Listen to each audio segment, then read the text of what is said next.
Hello and welcome to Can Do MS's Webinar Wednesday.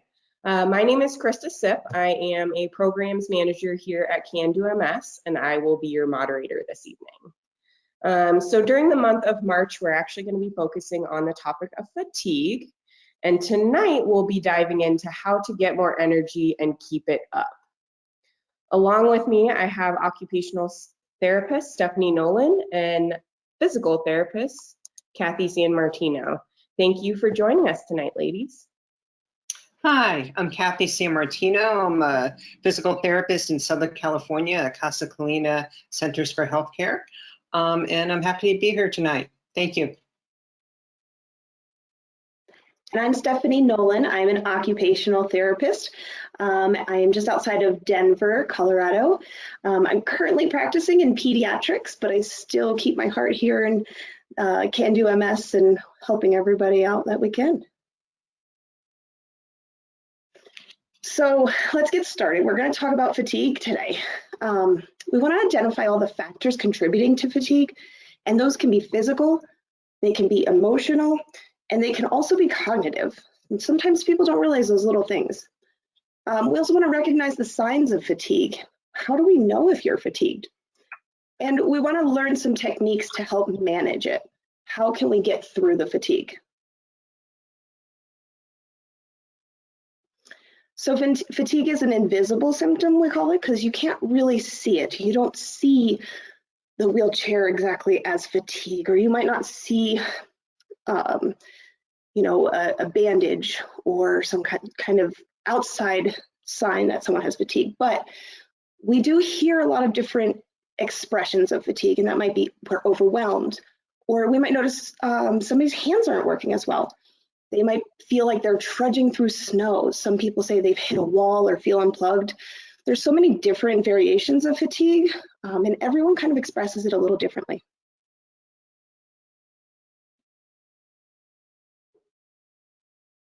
So why are we talking about fatigue? Well, for people with MS, it's a big problem.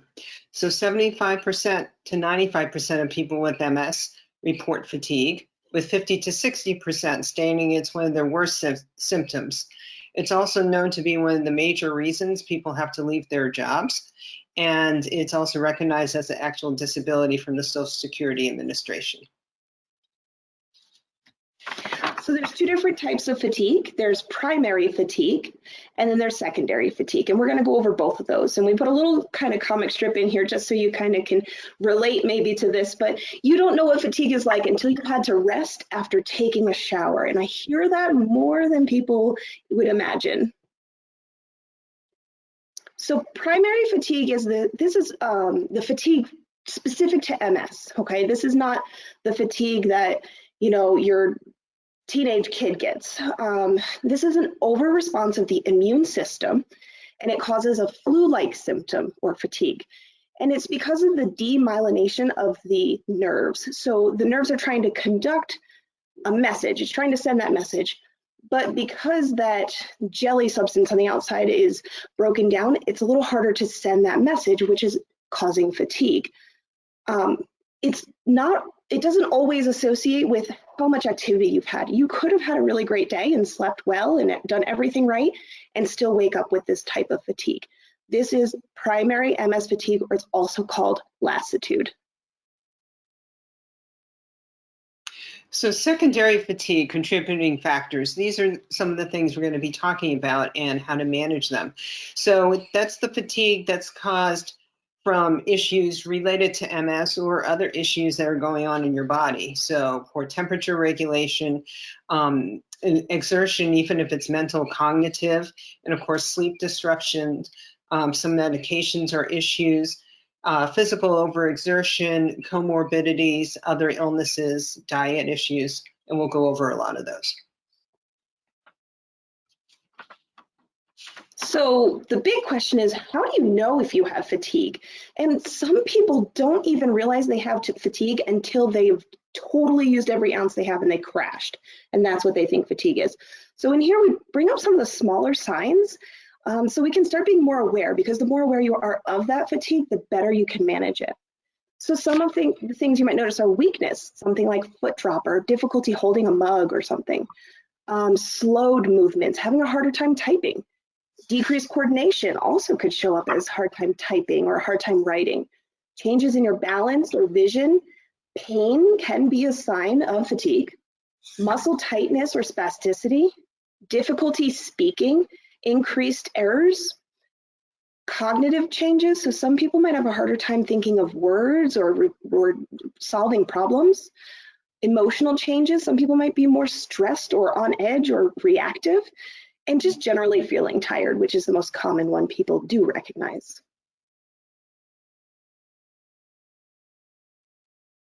So one of the keys of living with a chronic condition is learning to listen to your body, being honest with yourself and being self-aware. And sometimes that requires, doing a little more work to figure things out. So one suggestion is keeping a journal of what your activity was like during the day, what you ate during the day, how you slept the night before, and then go back and look at the journal or any sort of that you see, I wonder if that led to fatigue, or maybe I can do that activity differently so it's not as exhausting.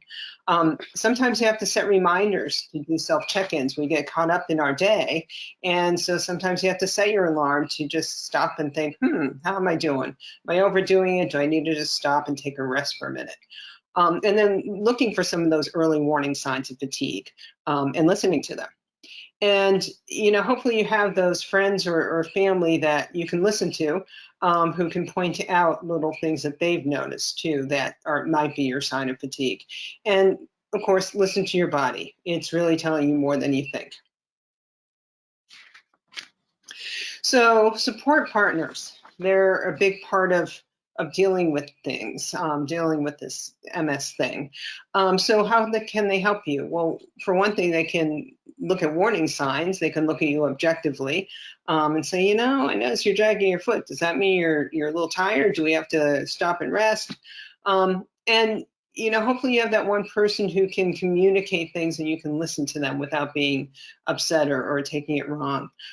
So they need to learn to obviously, and sometimes you need to teach them how to communicate in a caring way, how to tell you, to point out these things to you.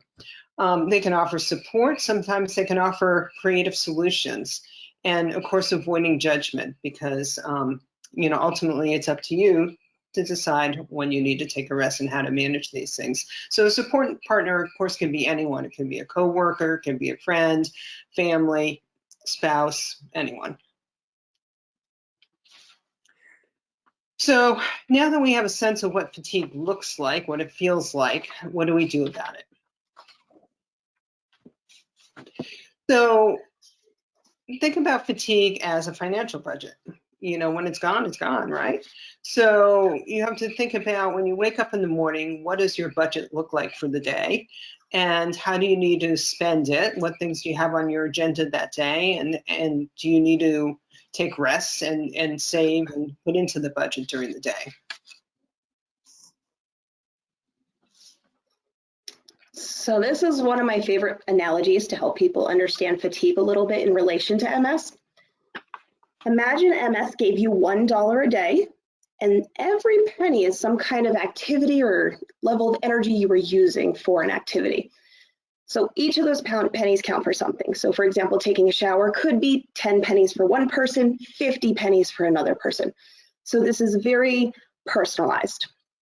So when you think of your day, I want you to consider, where do you spend your pennies? Where's most of it going? Where are you overspending pennies? Is taking a shower taking too many pennies, and can you save some pennies? Maybe you can use a tool or a gadget to help make it a little less expensive. What special things do you want to save pennies up for? Or do you want to go out tonight and have a night out with the girls? So maybe you want to save some pennies earlier in the day. Where can you find discounts? And those are those gadgets, those tools, those strategies. And we're about to go over some of those today. So in general, are you paying attention how you're spending those pennies? And are you accidentally taking out a loan from tomorrow that you can't afford to pay back? Because sometimes we see people push through challenging days and they're borrowing pennies from tomorrow, and then tomorrow is really rough. So hopefully by the time we're finished this seminar, you have a sense of how you can empower yourself to really take control of this thing of fatigue. Sometimes patients will complain that they feel like their MS is getting worse. And one thing I always challenge people is when you look at your bad MS days, was it that your MS is getting worse, or perhaps you didn't manage things real well that day? Did you not manage your budget as best as you can?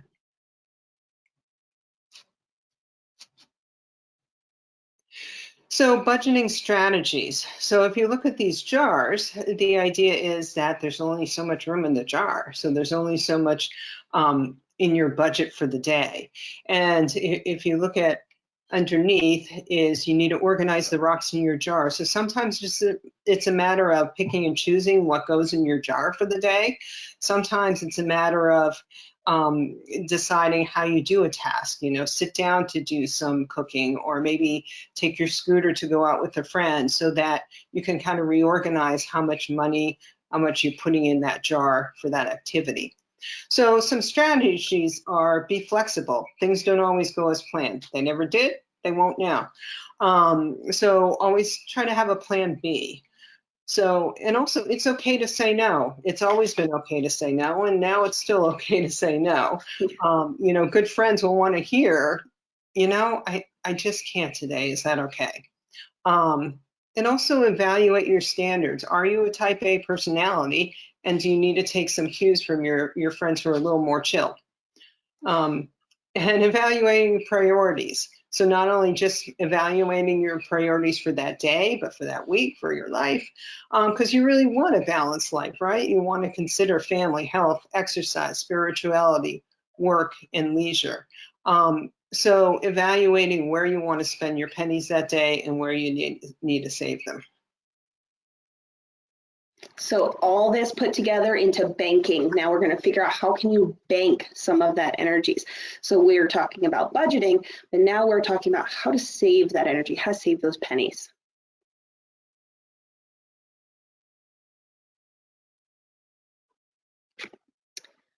So healthy nutrition is one of our So we're going to strategies. go over each of these topics in the next few slides.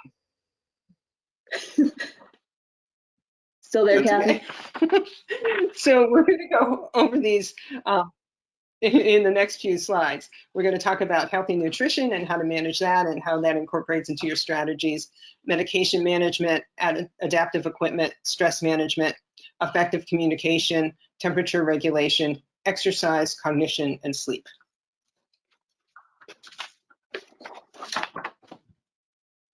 So healthy nutrition. Did you put enough gas in your tank? I was thinking of this morning when I went on my usual bike ride and couldn't figure out why I was struggling to get home, and realized, oh yeah, I only had a piece of toast a few hours ago. Perhaps that wasn't enough gas for this bike ride. So stop and think. They always say breakfast is your most important meal of the day, but so are all the other meals, depending on what activities you have to do. And also, what kind of meal are you having? So do you eat a good balance of short and long acting energy? And that is certainly a whole topic in and of itself, what short and long acting energy is. But to give you an example, I think everyone can conceptualize that eating candy for breakfast, even though it's carbohydrates, is not going to help you last until lunchtime versus eating a healthy cereal. So there's short and long-acting carbohydrates, complex carbohydrates, and also protein. Protein is broken down by the body much slower. So it's always important to have protein in each meal, because that tends to help you carry you a little better to the next meal. Medication management. This is always a loaded topic, isn't it? So there's a balance act. You want to make sure that you have the medication on board that you need to control your symptoms, so that your symptoms aren't a cause of fatigue. But also, by the same token, every time you see your doctor, you really want to discuss with your doctor every medication you're taking, whether they prescribed it or another doctor prescribed it.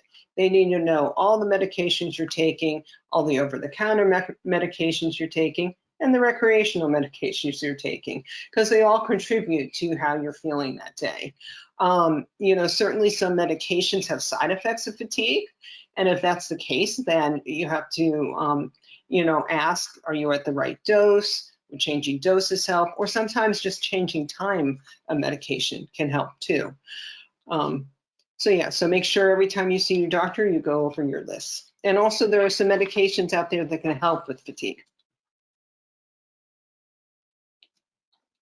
So energy conservation techniques. So this is how to save some energy. And there's just a few tips through here. There's so many out there to learn.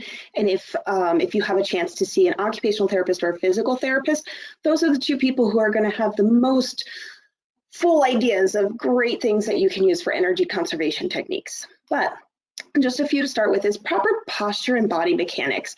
So if you're sitting at a desk for long periods of the day, do you have a good chair that's supportive of it? Are your arms supported? Are your feet touching the floor, or are they dangling?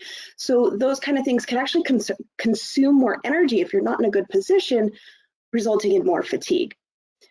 Also, sitting when possible. We talked about that really expensive shower. Well, maybe you get a shower chair and you can sit in the shower and save a couple of those pennies. Or when you're prepping a meal, you can sit at the countertop while you chop onions.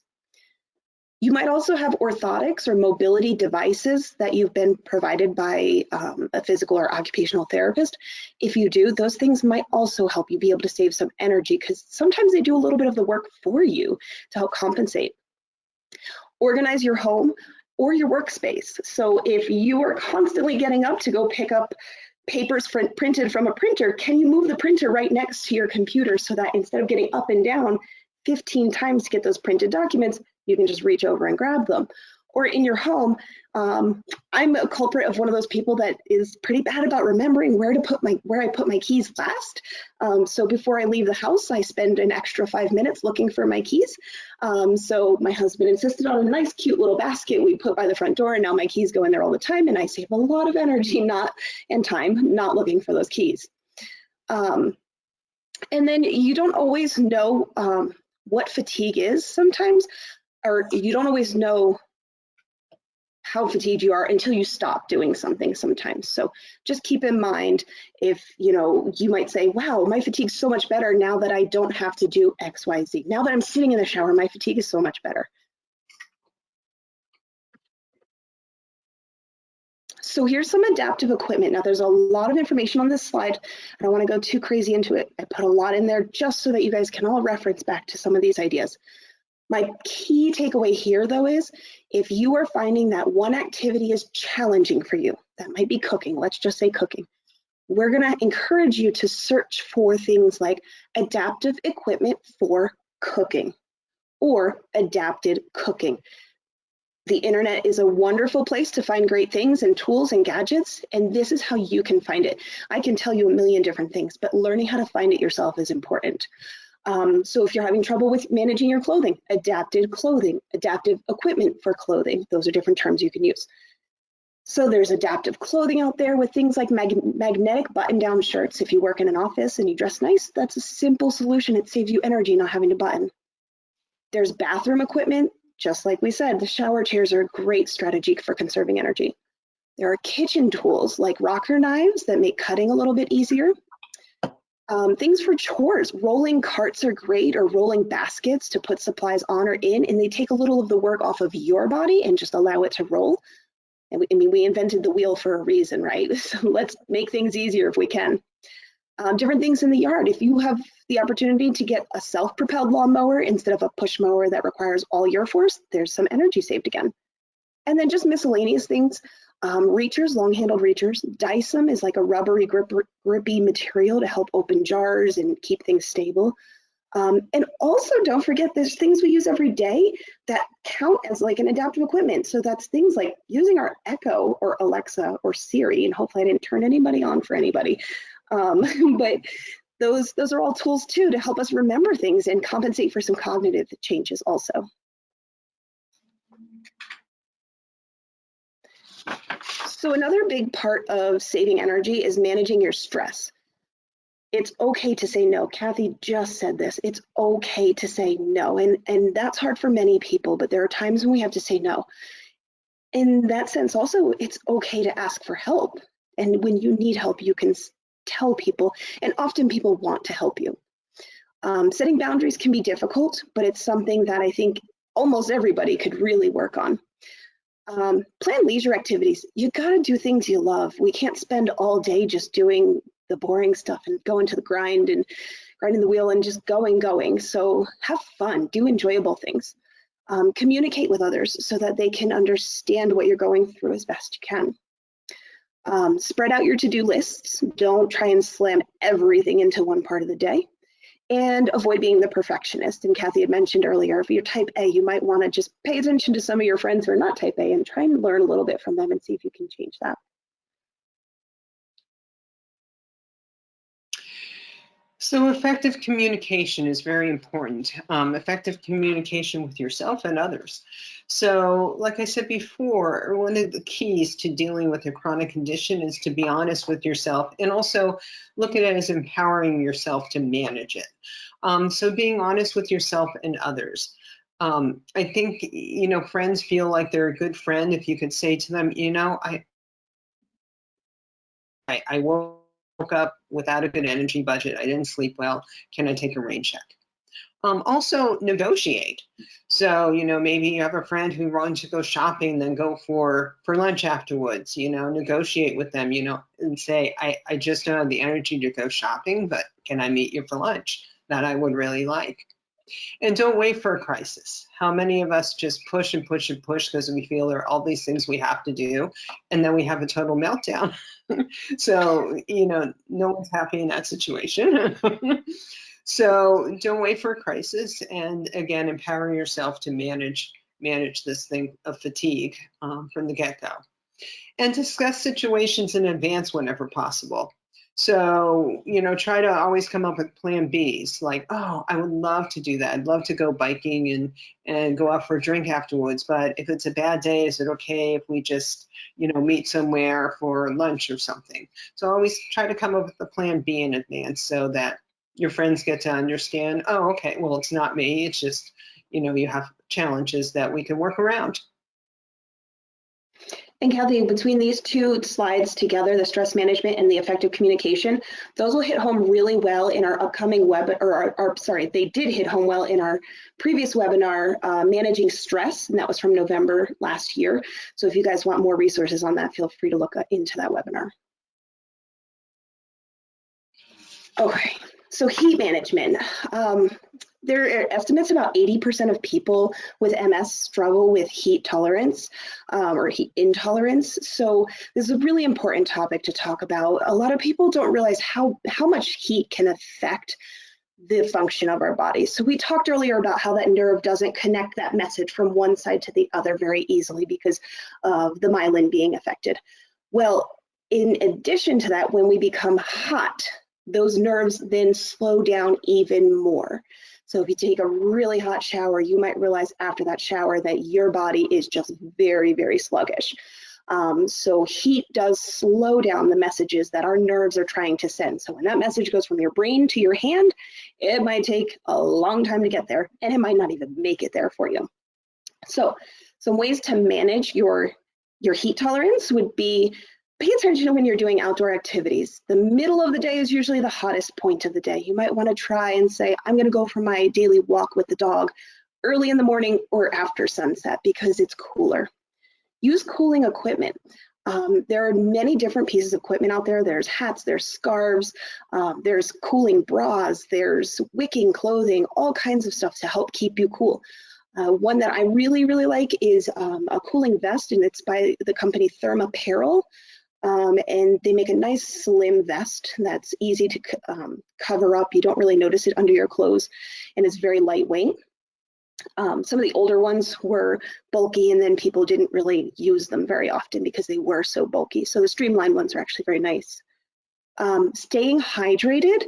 And I know a lot of people have bathroom problems and they're constantly running to the bathroom, so they don't drink water, which is just going to make things a little bit worse for you. So staying hydrated is really important, and cool drinks is better. If you can put some ice in there, that's going to help keep that core temperature down, especially if you know you're going to a sporting event or somewhere, it's going to be really warm. Cold snacks. So I like to freeze grapes. Frozen grapes are a fun one because they're nice and cold and you can kind of munch on them and they're not bad for you. They're a little sugary, but better than going for an ice cream. And also cold soups are a good option too. Personal fans, misters, that squirt, you can kind of squirt and use that evaporative cooling. Dressing in layers, being able to peel off layers if you are hot, staying in shade when you can, cooling your car before you get in. Some people have those remote starts and can set the air conditioner and get it all cooled off. And if you're not, up that fancy yet, maybe you just put up a sun visor so that your car temperature doesn't get as hot as it would if you left it without the visor on.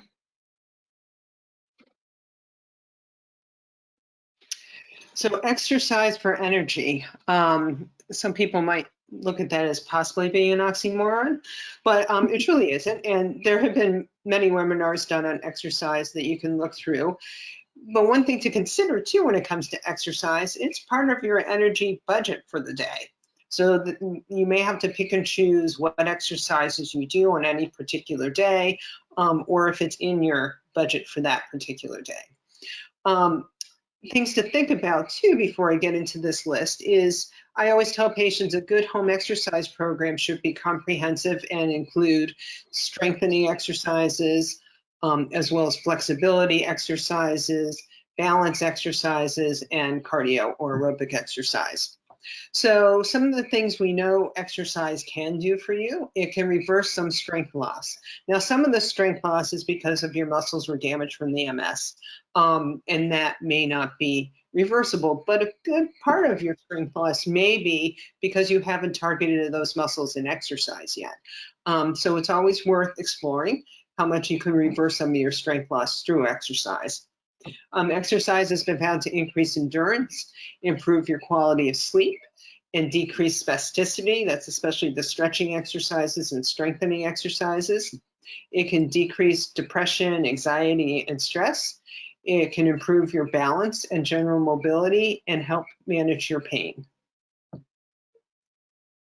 And I love how so many of those directly affect fatigue. So we're double whammy right there. Yeah. So cognition. Some people don't realize how much cognition can be affected by multiple sclerosis. And a lot of people don't realize how it can affect fatigue and fatigue can affect it. It's the chicken or the egg sometimes. So spending an enormous amount of energy working on a cognitive activity can cause fatigue. Now that fatigue can also cause cognitive activities to become more challenging. So it's important to pay attention to how your fatigue and your cognition are in the moment. Sometimes it might mean I need to take a break. I'm trying to work through this work project. I have to figure this out right now. I'm going to do everything I can to get through this.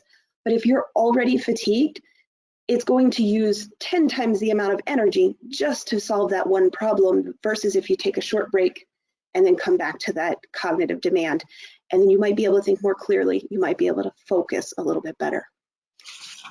So some strategies for managing cognitive fatigue are to make lists. We talked about using our Siri, our Echo, using those, and I know you can make shopping lists on those. It's a great strategy, but we have phones. I mean, everybody has a phone at their, right within reach. I guarantee almost everyone on here can reach one right now. Making lists, also some of them are reusable. So if you use shopping lists, there's some apps that you can refresh that list and it pulls everything right back up, or you can see what you put before and just refresh those ones that you want. So it saves you a little bit of energy. Also to-do lists, things that you want to do, and looking at those to-do lists and determining what's appropriate to do in that day, what you have the energy for. Using those calendars and those reminders in your phone. I live off of my calendars. I live off of those reminders. Krista's great about setting little calendars for us all the time for all of these webinars and every meeting we have, and thank goodness she does. So they're great strategies to help you manage some of that cognitive demand. Write down things every time you can, or take screenshots. Every time I cancel something, I take a screenshot of the confirmation number and I save it in my phone. So those are great ways to save information. And pace yourself when you're performing cognitive tasks. Maybe those complex tasks can be done earlier in the day when you have more energy. And then when you hit those really challenging cognitive tasks early, it might be easier to manage the less cognitive tasks later in the day. You might find later in the day, those are more challenging.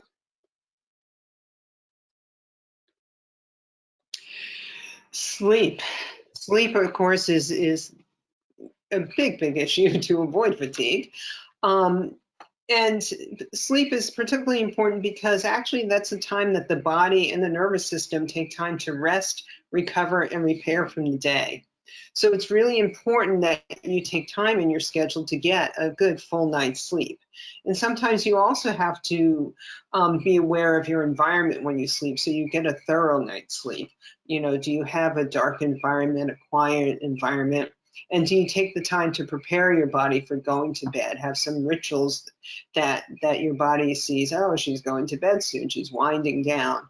So sleep problems have been reported to be 4 times higher in people with MS.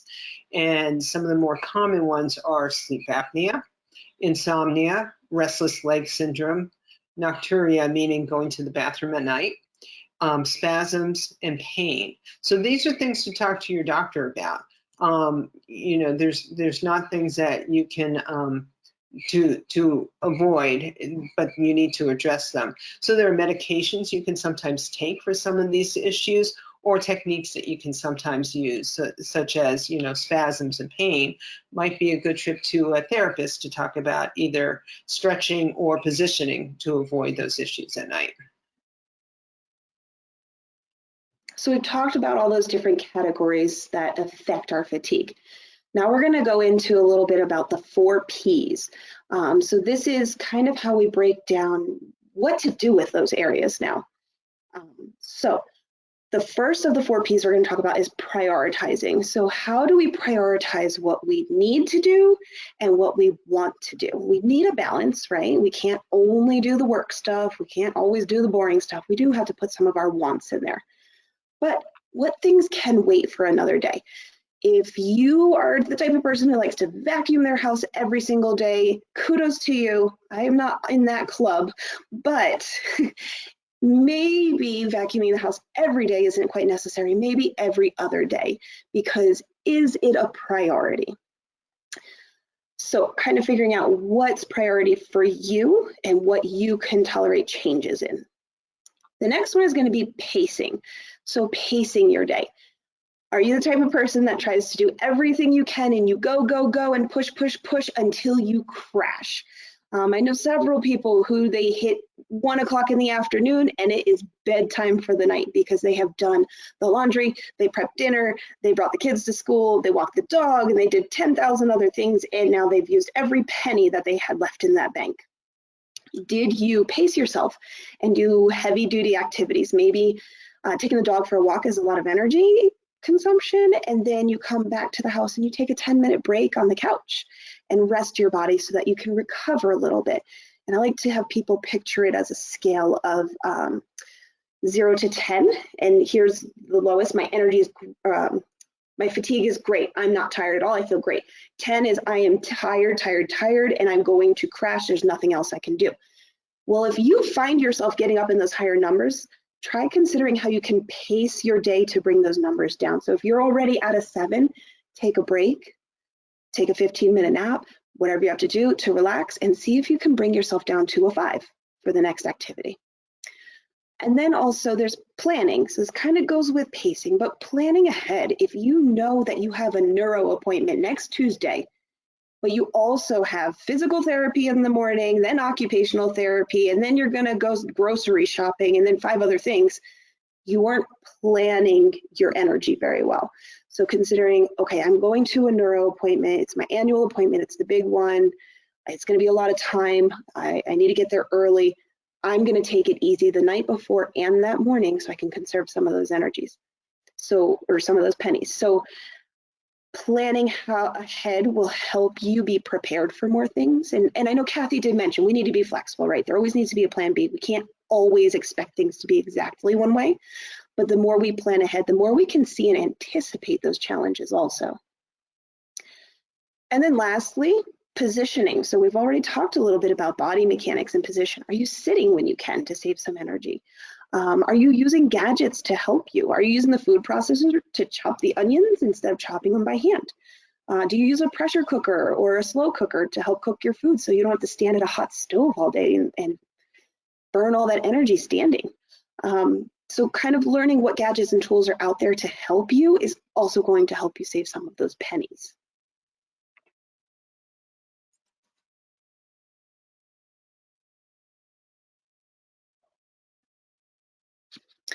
Often people fear that MS will take away their energy.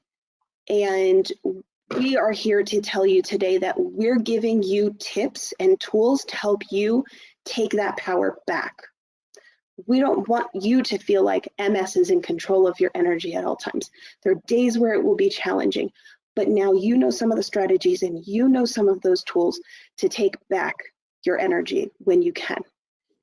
And what changes do you think you can make that are going to help you take charge of that energy? I want everybody to kind of picture one thing you maybe can do between now and next week that's going to help you get some of your energy back.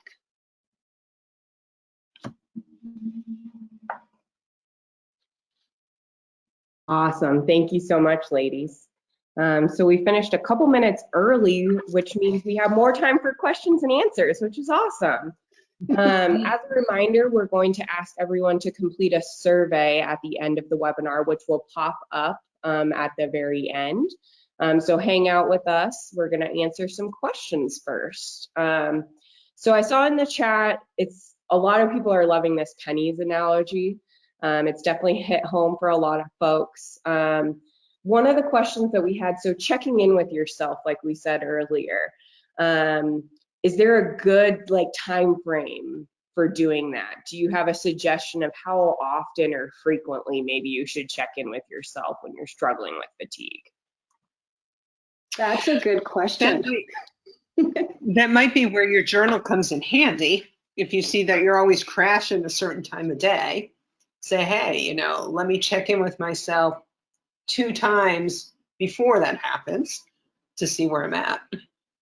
Yeah, and it's so individualized. I think each person is very different. It depends on how much fatigue affects you. And it also is, some people might just be realizing now that fatigue is affecting them more than it used to and might check in more unintentionally now. They might notice that foot drop now and go, oh, maybe I do need to check in a little more often. You can start checking in every hour if you want, and you say, okay, this is a little too much, and then back off a little bit if you need to, and that won't hurt. And maybe that's where support partners can come in handy too. If you're going out with them for the day, say, hey, do me a favor, after we go to one store, can you ask me how I'm doing? Yeah, yep.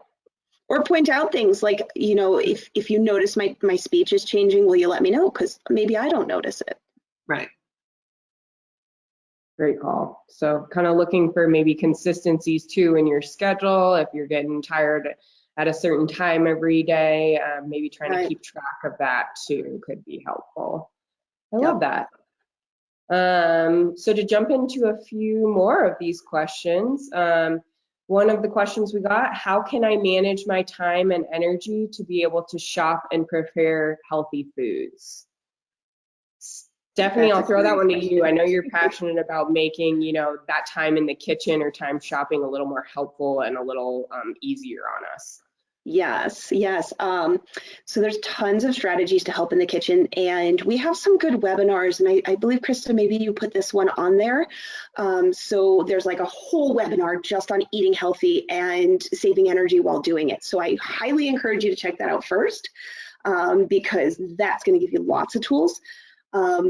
The biggest thing I would say is anytime you can picture a penny being saved, try to do that. So I mentioned slow cookers and pressure cookers, right? So they're not going to heat up the room as much as the other things. So now you're staying cool and you're saving pennies that way. You're not standing on a countertop stirring something for 5 minutes straight. That's saving you a couple pennies. You might be fatigued by the end of the day and say, I just don't have energy to cook at the end of the day. I'm just done. So with a slow cooker or a pressure cooker, you might be able to prep that meal in the morning before you leave and come home to your meal done and ready to feed you and nourish you so you can get that energy back Then there's all those gadgets we mentioned. There's cutting tools, mandolins, I think that's what they're called, where you can slice things. Food processors. There's special cutting boards there I mentioned, and there's Swedish cutting boards. So those are all great strategies. Another one is rolling carts. I love those rolling carts and those cute little carts for the kitchen, the like butcher block ones. Put all the supplies, like stand at the fridge, put everything on that cart, and then roll to the table and sit down to do your work instead of walking back 15,000 times. And the grocery shopping on top of it, I have like a love-hate relationship with grocery shopping. I like to look at everything, but then I buy things I didn't need. I like to use the online shopping. It's a great way to filter and say, I know exactly what I need. I'm going to do it online. Maybe at the end of the day, I fiddle on my phone and do the online shopping, and it gets delivered at my door at 7 in the morning when I have the energy to put away my groceries. And then that shopping list, when you do your online shopping, it refreshes and you can just order those groceries again and not have to think so hard next time. And another is cooking meals that either in big batches, so you can freeze portions of them for the days when you just don't have the juice to do it, or cooking things that can be used in 2 meals. So one of the examples in our webinar that we did last time was cook salmon on Monday and have salmon and broccoli and rice, and then on Tuesday maybe you make salmon salad, or you make something else out of the leftovers that you have. So then you got 2 meals out of 1. So there's some of the strategies. That's a lot of stuff. I love that. That's a lot of great advice. And it kind of funny, a few people did mention be careful with mandolins. So Yes. safety first, folks, but be careful if you end up using a mandolin. It sounds like a couple of people have maybe accidentally sliced the tip of a finger or something. There are, just so everyone knows, there are chainmail gloves that you can buy, or not chainmail, but whatever the material is. There's safety gloves you can buy. Yeah. And you Absolutely. can't go through them. A couple of other things. One tip I learned from a previous lecture we had done that I do myself now is if you really enjoy going shopping, learn the layout of the store and write your list according to the layout of the store. So you're just doing one walk around. And also, if you have a store that has the scooters, or if you have a scooter, think about what your goal is. Your goal is to go shopping, not to have a 20-minute walk. So you need a scooter to go around the store. Absolutely. And some people, they'll do the online shopping for dry goods, but they want to touch and feel their own produce. So they just do the produce section, and then they take the dry goods out on the way out. That's a great idea. I've also heard the recommendation of when you have your stuff packaged, have them package all the stuff that has to go in the refrigerator together. So if you're too exhausted to take all the bags in, you can just take those in and leave the rest in the car for later. Yeah. You guys just blew my mind. That was so many awesome strategies. I love this. And to piggyback, we did have a handful of questions about, diet specific. Can X, Y, or Z help me? I would encourage anyone who has questions about specific foods or anything like that. We do have a program called Your Questions Answered. You can find the registration on our website. We have one coming up on March 15th that's specifically going to focus on fatigue and energy. And one of the 3 healthcare professionals we have joining us is a dietitian. So if you have any of those diet specific questions, we can jump into that further on that March 15th date if you guys want to join us. Now let's see, a few other questions. Kathy, I'll throw this one to you. I've gotten it actually a handful of times, and another one just popped in. Compression socks, do they help fatigue? I don't know the specifics of that. I know it's become bigger in the athletic world. I'm also a lymphedema therapist, and so swelling is a common issue with some of the side effects of some of the medications, or if you have leg muscles that aren't working real well to pump the fluid out of your leg. So, a lot of my lymphedema patients or patients with MS and swelling all say that the compression socks do give them more energy because then their feet don't feel so heavy and sore at the end of the day. And keep in mind, compression socks also take a lot of pennies to put on. So balancing that too, and maybe for you, it's a great way and it is saving energy, but also remember, they're hard to get on. They just take a lot of energy. So there are compression sock aids, or compression sock donners. So they're little gadgets to help put them on, but even those take a lot of energy and take a lot of work. So. Right. Let's see, how can I best manage fatigue in the summer heat or when visiting hotter climates with less air conditioners? I'm going to pair that question also with traveling.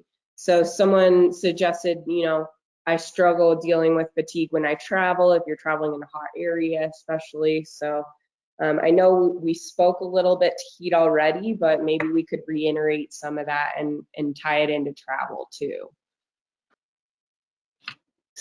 Kathy, you want to start or you want me to start? You can start. Okay.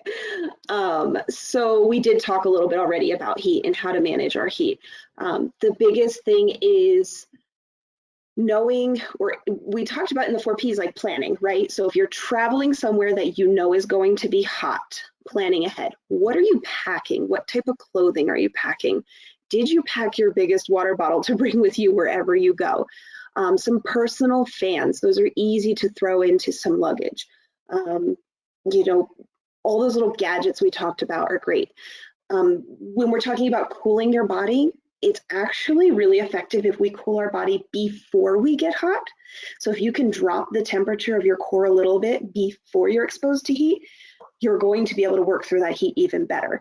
So you might say, you know what, it is hot out today. It's going to be 120 degrees. You're in Nevada and you're expecting the heat. So you say, at the end of my shower, I'm going to do a cold shower for a few minutes, or maybe 1 minute. I'm just going to cool the temperature down and I'm going to cool my body before I go out to prepare later for the day. And maybe before you even go to a sporting event, you're going to say, I'm going to drink ice cold water before I go to my son's soccer game because I need to be able to tolerate this heat. We talked about shade. We talked about special clothing, wicking clothing, things like that. That cooling vest, put on the cooling vest before you go out. Start cooling your body 10 minutes before you leave the house. So those are some strategies. Kathy, do you have anything you want to add? And, if you do have some physical impairments, I always encourage people to get a closet of equipment. Maybe you have a brace that you sometimes need, sometimes don't. Maybe you have a walker and sometimes you use a cane. Maybe you have a scooter. And I always encourage people, when you're planning your day, when you're traveling, when you're doing fun things, first of all, remember your goal is to do fun things, not get a good workout. So, take the easy road in terms of physical issues, take your scooter, take your walker, whatever is going to allow you to walk more effortless. Also know that when you travel, if you're traveling on American Airlines, know that any medical equipment doesn't go against your carry-on or your luggage because it's medical equipment. So cool. And also, back to the idea of being flexible and having a plan B and prioritizing what you want to see. There's also a travel guide called The Lonely Planet, and they have a adapted version, traveling with a disability version of their travel guides too, that you can download for a lot of countries and states and such. That's awesome. I didn't know that was an option. Yeah, and also when you're planning your trip, if you know you're going somewhere and you say, okay, I'm going to Vegas, it's going to be great, I have this fun trip planned. Think about when you're planning things. So the middle of the day might be when you say, okay, I'm going to do an indoor show. I'm going to do a midday show because it's air conditioned in there. And call ahead. Find out what is air conditioned and what isn't. Find out who does have steps to enter and who has elevators, and can you get a seat near the bathroom? Can you reserve ahead of time to have a seat closer to the bathroom so that you're saving some energy? So, what else heats up our body other than outside temperatures? Activity, right? When we run, no matter what the temperature is, you're heating the core of your body. So just like Kathy said, you want to reduce some of the energy you're using or the effort you're putting into things so that core temperature stays down. Great tips. Oh, definitely. Oh, what? We had our webinar We had our webinar about travel last summer. Exactly. I was just thinking that too. Stephanie did a webinar along with one of our nurse practitioners last June, and it was about traveling in the era of COVID, but a lot of what we talked about is just applicable to travel, period. So definitely check that out. It was our June 2021 webinar. There's some participants chiming in with some great thoughts as well. You know, don't hesitate to ask for help, asking for help at the airport. Transfer support, getting wheelchairs to your gate, or you know, to get on a cruise ship, etc. You know, even if you're fine using that cane, like that can save the pennies, and I just love that. So thanks to our participants throwing some tips in the chat there as well. So let's see, next question. I'd love to talk about mobility a little bit, Kathy. So increasing energy when your mobility is limited. Any suggestions there for folks that are maybe a little bit more limited when it comes to mobility? So, you know, that is where therapists come into play, because we can think outside the box what you can do for exercise. But there, you know, no matter what your level of impairment, there are electrical stimulation bikes for people to get exercise with. There's standing tables.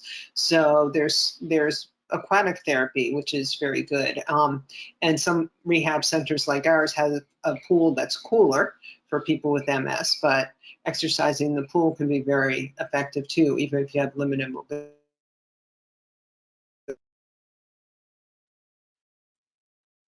Oh, awesome. Thank you. And then let's see. Ooh, this is a good one for you, Stephanie. So sitting at a job, if you're sitting at a job, you know, most of your day, what can you do while sitting to increase your energy? So that almost seems pretty similar to, you know, limited mobility. I'm definitely limited when I'm working at work. Any thoughts, any tips? So each person's a little bit different, right? So I'll give a couple different answers. If you're finding that sitting at a desk is causing like posture changes and you're fatiguing here and you can't hold yourself up anymore, that's when we, like I mentioned earlier, we need to consider your posture and how you're sitting. Are you in a supportive chair? Do you have supports the right way around you?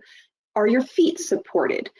Just because if you're doing all the extra work to hold yourself up, you're consuming pennies. Sitting can consume pennies. Is that like mind blown right there? If your sitting is consuming that many pennies, we need to look at that.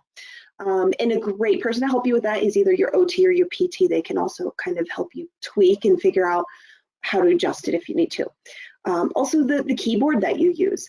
And, you know, unfortunately, a lot of us are working on tablets with a keyboard attached to it. So we're like this all day. So our head is down, our fingers are all up in here, and we're in this weird, unnatural position. Sitting at a desk is unnatural as it is. And now we turned it into tablets and laptops, and it's even worse. So you might talk to your employer and say, hey, can I have a docking station where my tablet or my laptop can hook up to a monitor at the correct height and a keyboard at the correct height, so ergonomically I am working in an efficient way. And you can even market that to them saying, I will be able to work harder and better if I am sitting in a better posture. So that's one big thing I like people to start off with. If you're just finding that you're the type of person who actually needs a little bit of movement, or you need to energize yourself with activity, you can get pedals for under your bike. Just kind of like Kathy mentioned, like some of the other bike things with eStim. You can get just a standard pedal bike under your desk. You can get one for on your desk that you kind of come over to and just pedal your hands for 5 minutes just to kind of give you a little bit of energy. Some people get standing desks and take periodic breaks standing because you use new muscles. You're changing things. You're not getting as stiff. When we sit in the same position all day long, muscles start to get stiff. Standing desks allow us to stretch into different positions.